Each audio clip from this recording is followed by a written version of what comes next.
नागपंचमी की सबसे प्राचीन कथा। जब नागदेव बने भाई। प्राचीन काल में एक सेठ जी के 7 पुत्र थे। सातों के विवाह हो चुके थे। सबसे छोटे पुत्र की पत्नी श्रेष्ठ चरित्र की विदुषी और सुशील थी, परंतु उसके भाई नहीं था। एक दिन बड़ी बहू ने घर लीपने को पीली मिट्टी लाने के लिए सभी बहुओं को साथ चलने को कहा, तो सभी धलिया और खुरपी लेकर मिट्टी खोदने लगी। तभी वहां एक सर्प निकला, जिसे बड़ी बहू खुरपी से मारने लगी। ये देखकर छोटी बहू ने उसे रोकते हुए कहा, मत मारो इसे, ये बेचारा निरपराध है। ये सुनकर बड़ी बहू ने उसे नहीं मारा। तब सर्प एक ओर जा बैठा। तब छोटी बहू ने उससे कहा, हम अभी लौट कर आती हैं, तुम यहाँ से जाना मत। ये कहकर वह सबके साथ मिट्टी लेकर घर चली गई, और वहां कामकाज में फंसकर सर्प से जो वादा किया था उसे भूल गई। उसे दूसरे दिन वह बात याद आई, तो सबको साथ लेकर वहां पहुंची, और सर्प को उस स्थान पर बैठा देखकर बोली, सर्प भैया नमस्कार। सर्प ने कहा, तू भैया कह चुकी है, इसलिए तुझे छोड़ देता हूँ, नहीं तो झूठी बात कहने के कारण तुझे अभी डस लेता। वह बोली, भैया मुझसे भूल हो गई, उसकी क्षमा मांगती हूँ। तब सर्प बोला, अच्छा, तू आज से मेरी बहन हुई और मैं तेरा भाई हुआ।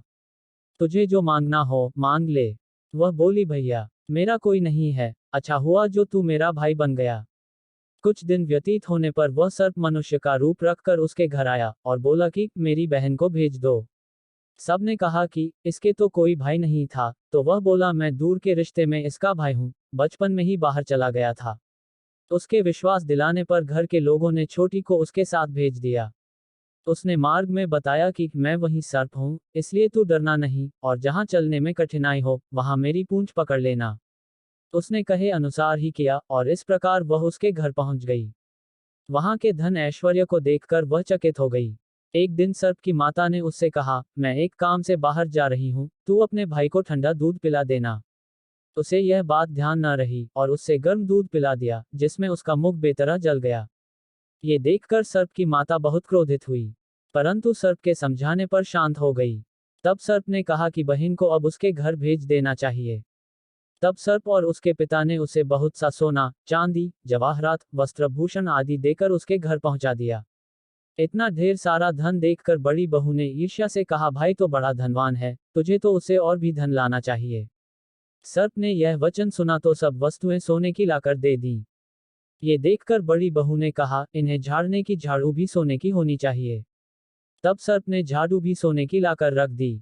सर्प ने छोटी बहू को हीरा मणियों का एक अद्भुत हार दिया था। उसकी प्रशंसा उस देश की रानी ने भी सुनी, और वह राजा से बोली कि सेठ की छोटी बहू का हार यहाँ आना चाहिए। राजा ने मंत्री को हुक्म दिया कि उससे वह हार लेकर शीघ्र उपस्थित हो। मंत्री ने सेठ जी से जाकर कहा कि महारानी जी छोटी बहू का हार पहनेंगी, वह उससे लेकर मुझे दे दो। सेठ जी ने डर के कारण छोटी बहू से हार मंगाकर दे दिया।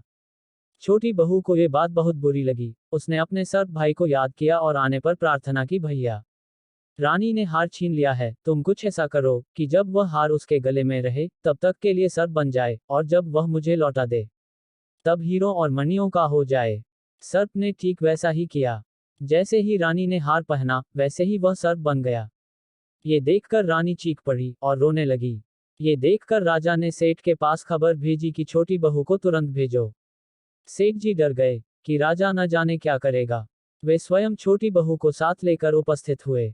राजा ने छोटी बहू से पूछा, तूने क्या जादू किया है, मैं तुझे दंड दूंगा।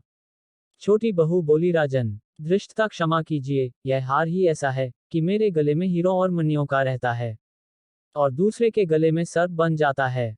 ये सुनकर राजा ने वह सर्प बना हार उसे देकर कहा, अभी पहनकर दिखाओ। छोटी बहू ने जैसे ही उसे पहना, वैसे ही हीरो मणियों का हो गया। ये देखकर राजा को उसकी बात का विश्वास हो गया, और उसने प्रसन्न होकर उसे बहुत सी मुद्राएं भी पुरस्कार में दी। छोटी वह अपने हार और इन सहित घर लौट आई।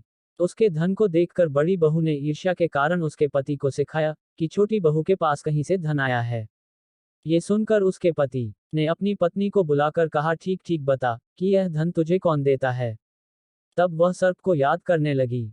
तब उसी समय सर्प ने प्रकट होकर कहा, यदि मेरी धर्म बहन के आचरण पर संदेह प्रकट करेगा तो मैं उसे खा लूंगा। ये सुनकर छोटी बहू का पति बहुत प्रसन्न हुआ, और उसने सर्प देवता का बड़ा सत्कार किया। उसी दिन से नागपंचमी का त्योहार मनाया जाता है, और स्त्रियां सर्प को भाई मानकर उसकी पूजा करती हैं।